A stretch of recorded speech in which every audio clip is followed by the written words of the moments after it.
You want small boats or guns? I'm your guy, but that's not this.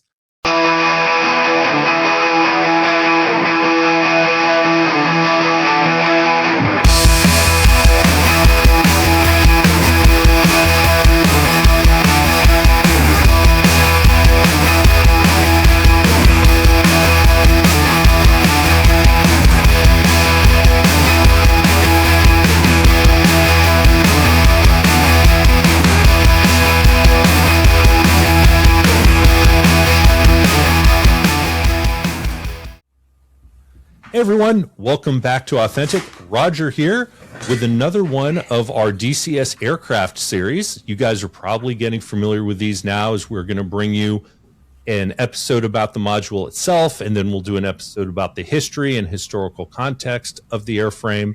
And today we are going to be talking about what is currently my favorite DCS module, the F-4. It won't be for long, and we'll talk about that at the end. And no, these guys aren't paying me. I just really like this module this much, and I think it's really well done. And that's the F-4, as I said. So we're going to jump in here and start to talk about the F-4. I'll do introductions here to begin. You know me, Roger. With me as our aero expert is Brian Sunshine Sinclair. Shine, you want to give your quick intro? Yeah, and Roger uses expert in a very loose term, so that's my first caveat. So Roger, I think today, before I introduce myself, so thanks Vulture and HeatBlur crew.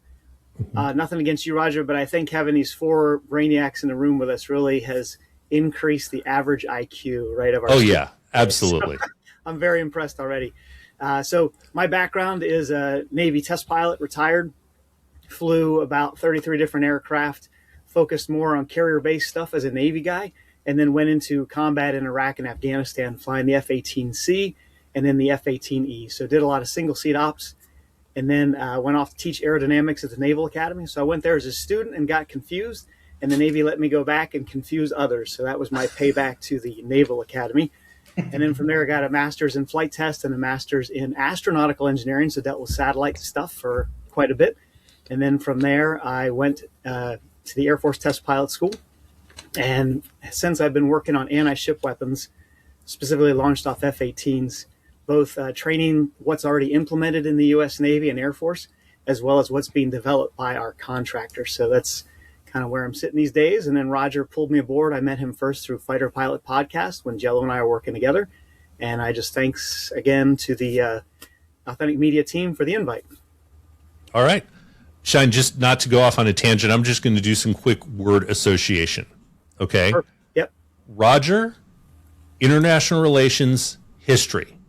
Sunshine, aeronautical engineering, test pilot. I'm going to stick with my term of expert there. But with that being said, Valid. Let's go ahead and talk to the real reason we're here. You guys know Shine will just talk all day long to no point. But I'm going to start with Iron Mike from HeatBlur.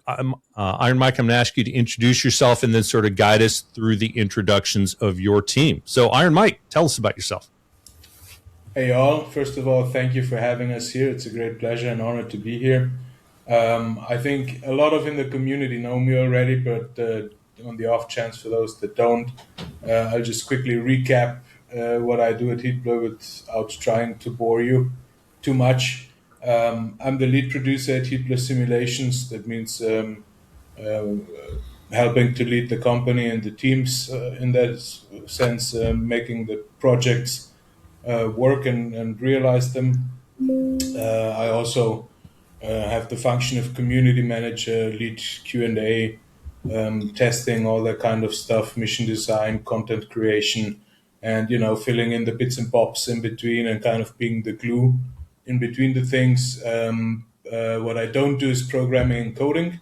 That's what our very much talented guys here like Dominic and Painter are doing, who will introduce themselves, I guess. That's basically my job at HeatBlur. And those of you in the community who are on it about probably had the chance already to talk to me on forums or in Discord or whatever function. And while not always available due to time constraints, I still hope that y'all who want find the approach to us and know that you can always get in touch with us. All right, awesome. Dom, you want to give an introduction to yourself and what you do at HeatBlur? Sure. Hello, everyone. I'm an aerospace engineering graduate. I joined HeatBlur shortly after graduation. I've been already at HeatBlur since almost 5 years, which was more or less the beginning of the F-4 development, so seen the whole process. My responsibilities include basic flight instruments, radios, edited navigation systems, ANS, navigation computer, also flight engine performance tuning, also a bit of general code base Anvil improvements. Recently, we aircraft persistency, improving the wear and tear system. So that's me. All right, awesome. And Painter. So I am basically a programmer by now for HeatBlur simulations. I've been with HeatBlur for I think two and a half years now, coming to the third year. And I actually joined a bit late to the party for the F4E. So the plane was at a good state already, and then I focused on the manuals and on some interactive manual stuff, and did a few features for Jester 2.0, like the startup, for example. Yeah. Okay, great. And last but very much not least, Kirk Vulture Stant, former U.S. Air Force F-4 Wizzo. Tell us about yourself, Vulture. Okay, quick and dirty. Air Force brat, grew up in Europe mainly. Came back, got my pilot's license when I was in high school. My mom had to drive me to the airport so I could take flying lessons. Went off to the Air Force Academy as an international affairs major because I figured that allowed you to chase women all over the world. Kind of worked that way too. But my eyes weren't good enough to get in the pilot slot, so I figured I'd do the second best thing and get in the backseat of an F4 because at that time the F4 was the cool thing to be around, although I wanted to fly thuds when I was a kid. Did my 20, flew F4s and everything from the immediate post-Vietnam era to when the Air Force was one great big aero club because nobody cared anymore. And then the Reagan buildup afterwards, and all of a sudden the clamped down and you had to start paying attention and wear your uniform right and fly correctly and not do anything stupid. Got out in 94 after my 20. And interesting enough, my last job in the Air Force was working on simulators, testing them for the Air Force. And then immediately got hired by the company that I was complaining about for their sims not working when they told me to come out, join our company and fix the things you're bitching about. And then worked on sims until a couple of years ago when I finally retired. Ended up working for Boeing on F-15Es. I actually worked on every F-15E sim that was ever made. And now I'm retired and end up working on sims again. So it's gone full circle in that respect. All right, good. Flying, fly Pawnees and gliders, and just until aviation head from day one. All right, good deal. Well, I'm looking forward to this episode, so let's jump into the topic itself. That is, of course, the F-4 Phantom. We'll do a history of the Phantom another time, so I'm not going to belabor it because there's so much of it. But just for a little bit of context, the F-4 was really the ultimate development of what had been known as the Century series of fighters, even though with the at the time, new designation scheme, it became the F-4. The tri-service designation, that is, being made at the F-4.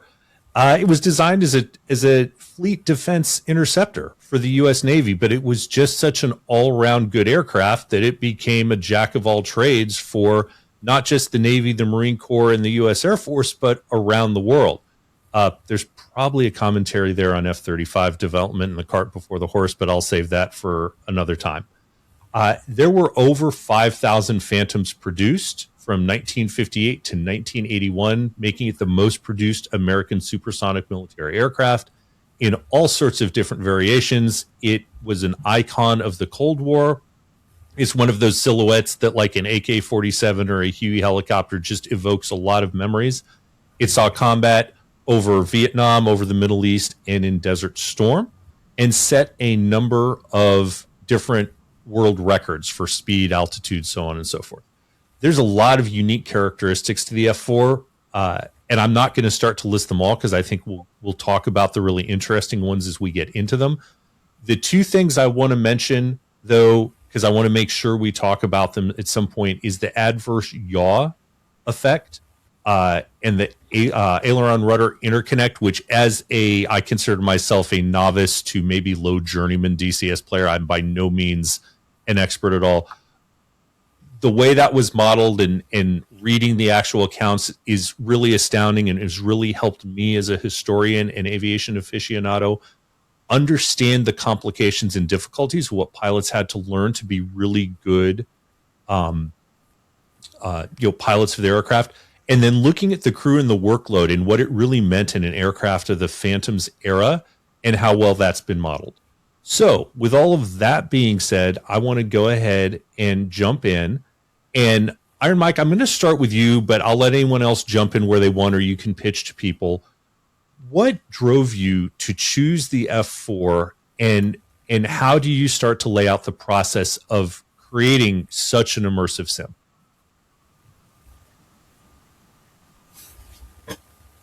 You're muted.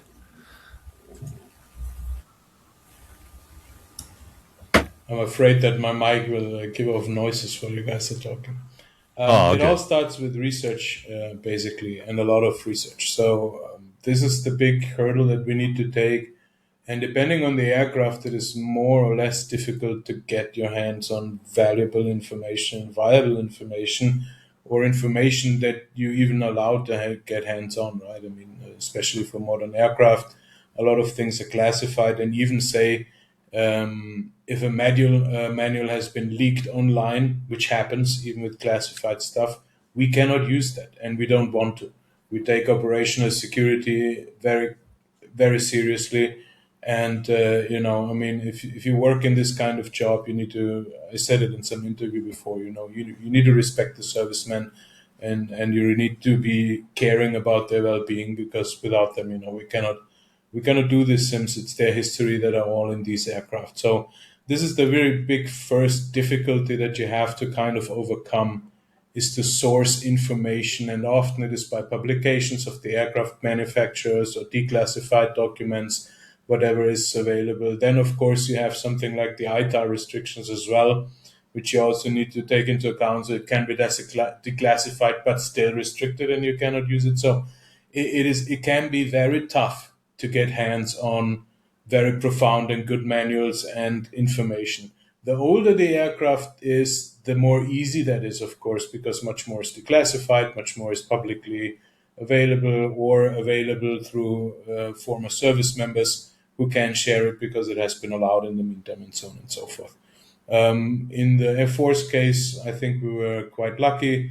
We have a very extensive corpus of research, thanks also to our SMEs, and in general collectors over the world. I think there was a guy in the Netherlands who collected F-4 manuals, and he had some very specific ones about, say, part of the electrical systems or engineering manuals, because one thing is the pilot operations handbook or NAVAIR or NATOPS or whatever it's called, but that describes usually how to use something, but not how it works in the background. For example, on an MFD, it will say if you click on that page, then this will appear and so on, but it will not tell you how the pixels on the MFD are rendered or what the, kind of technology behind the screen is and the buttons and how it's all wired up in the aircraft and stuff. So you have to kind of get a good feeling and picture and information corpus for both. One, the operation part of things, and the other, of course, also the engineering part of things.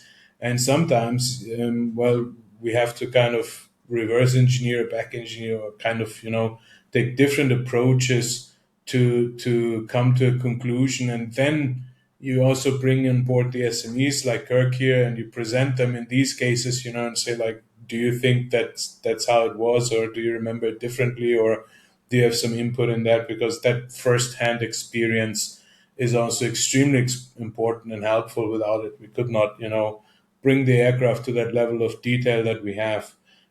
Other than that, the development process starts usually I would say with the basic stuff, I mean, of course, the artists start doing the scanning of the aircraft, then the, telemetry, telemetry and not telemetry, come on. How is it called again? Dominic, help me out here. The word is completely eluding me now. The 3D stuff. Come on, guys, help me. So for one thing, you make the 3D model, but you also create the model out of all the pictures that you have taken from the aircraft. And Photogrammetry. Photogrammetry. Thank you so much. It was on the tip of my tongue, but it did not want to roll off. Anyway, you make laser scans, you make the 3D model, you take the photogrammetry data and then create the model from that. And then the textures get applied and so on. In terms of system buildings, one thing that was special with the F-4 is that we first built our new Anvil technology, which is a component-based simulation framework.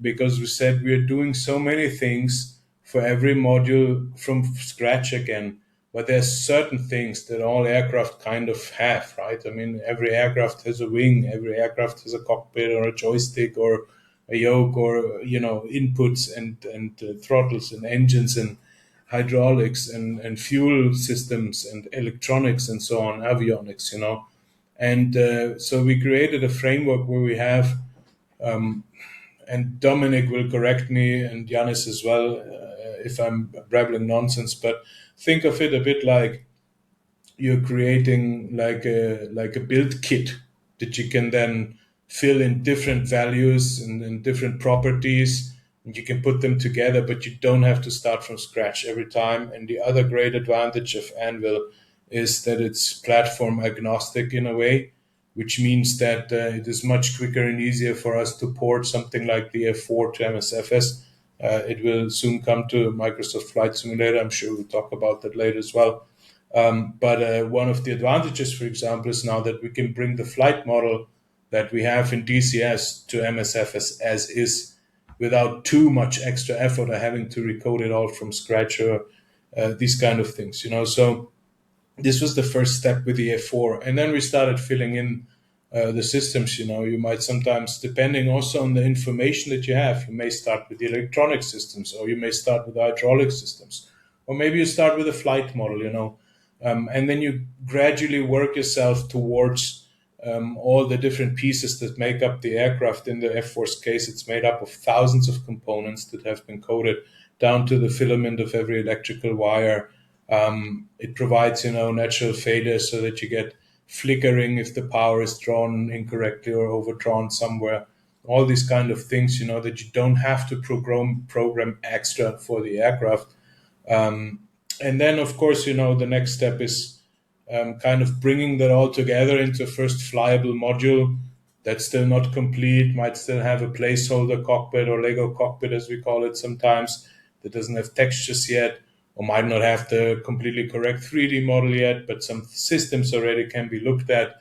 That's around the point where we then also start bringing on SMEs like Kirk and start sharing the build already with them so they can start already giving feedback on the things that have been implemented. For example, if the flight instruments are already working, but on a textures, the SME can still say, yeah, that needle stuttered way less or whatever, I'm just making up something now. And then, the further we progress, the more stuff is being added, and then the more stuff is also being replaced and polished and more polished and brought together. And there are, of course, many different steps in between that I'm just leaving out now for simplicity reasons. But yeah, it's a progressive effort kind of that is a bit like a blossoming effort, right? It starts small, but then it becomes more and more and more. And the more you do, the more you realize what you don't know and have to go back to research, or where you run into problems or questions and so on. Or the SMEs give you feedback that contradict. Also, often the flight manuals themselves contradict each other. You all will know that from your careers, that Navair in 1972 made something else than Navair 18 in 1981. describing the same thing from the opposite side, or because both variants of an aircraft were addressed at different points, but you don't know certainly which one.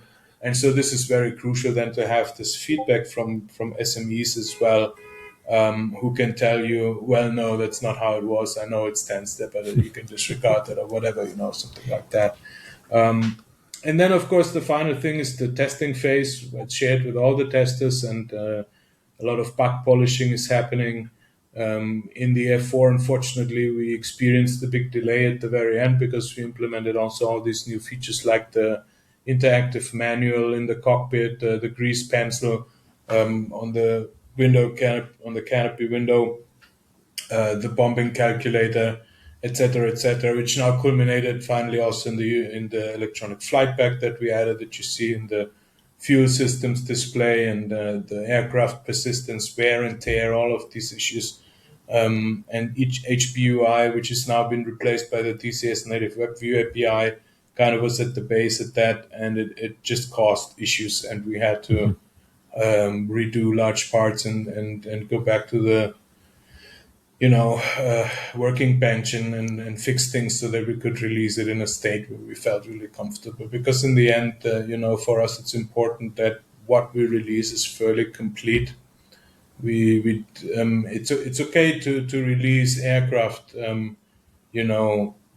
partition-wise. I would say, for example, this is what we will do with the Eurofighter, just because it's so much more complex. It will first release as air-to-air only, and then air-to-ground, and so on. But with what you release, it should be complete. So, there shouldn't be like, you can fire M7s, but you can't fire M9s. That just hampers the experience in our opinion. But even more so, if we can, we try to really have the aircraft complete with all the systems working, air-to-air, air-to-ground, flight model, failures, engines, hydraulics, you name it. And of course, a big part for the multi-seat aircraft is also the Jester AI, which ties in. It's also an extra step. You do that, of course, once the systems are done, because it doesn't make sense to teach him things he cannot use yet. So Jester always ties in like at the second half of the module development, I will say. Though, of course, there's groundwork being laid for Jester as well before that. I mean, there's always, I think, one thing is working on the systems, and then there's also the code base that you have to work on.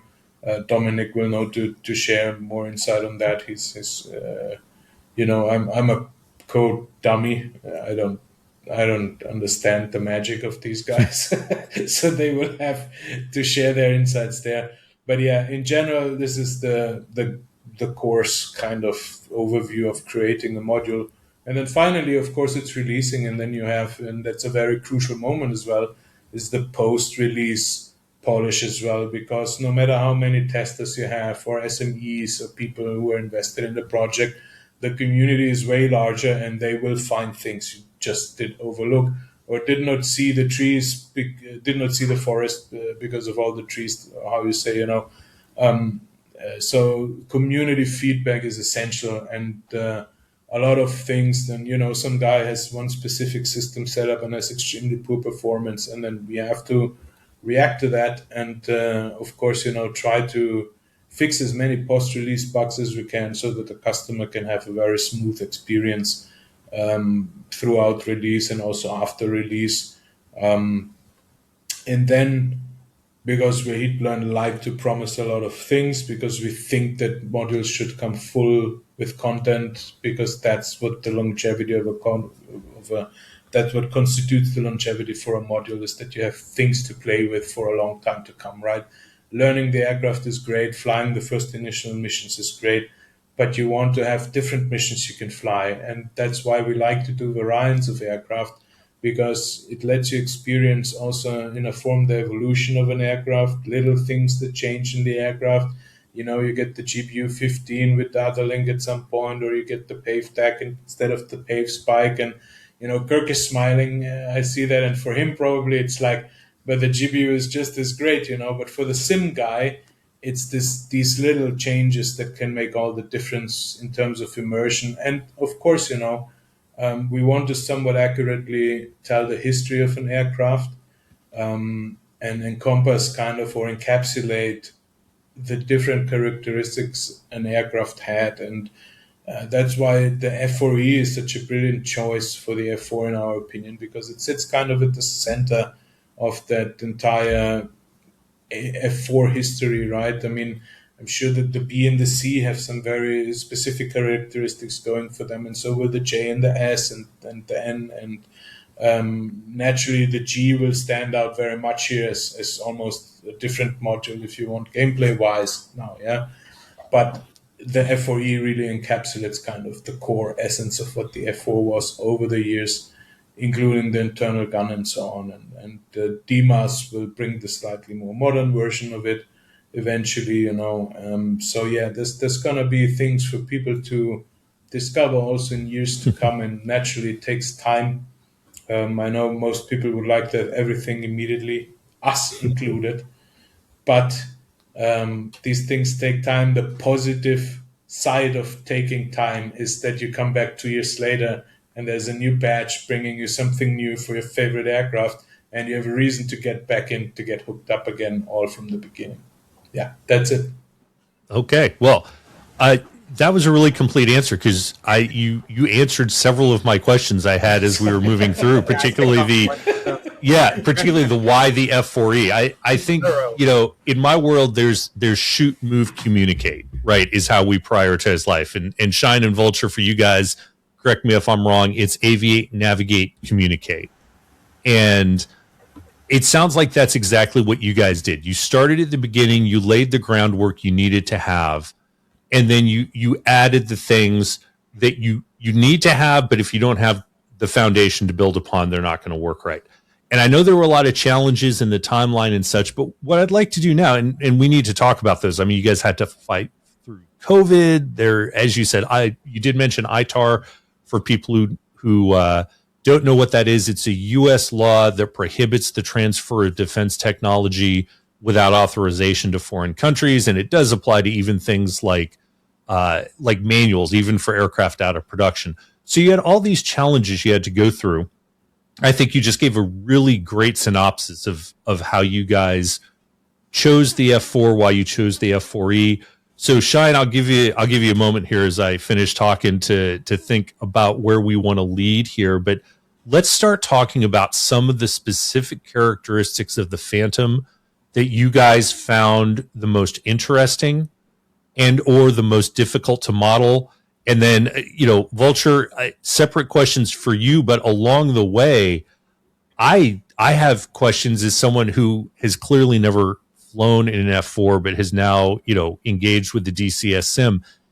I feel like from everything I've read, the sim that's out there, you know, it correlates really well with what I've read, that it is a very realistic, excuse me, experience of flying the F4. So with that, Shine, is there anywhere you want to start in particular as with the flight model and questions about the flight model? Yeah, absolutely. Thank you, Roger. So firstly, Iron Mike, let me say that you conducting an interview in a second language and you forgot a word that I didn't even know existed. So bravo, sir. So that's pretty good. But if I can think of I think you guys call it EFM. And sorry, I am a new guy when it comes to DCS, so I apologize for my ignorance on that. But your external flight model. So you'd mentioned that your guys' philosophy on picking the Echo model, right, the F4E, was that, hey, it's the center of the stage chronologically. So it's kind of it's got the best of all of the worlds. To me, it was lessons learned in Vietnam were incorporated into the Echo and move forward, like slats.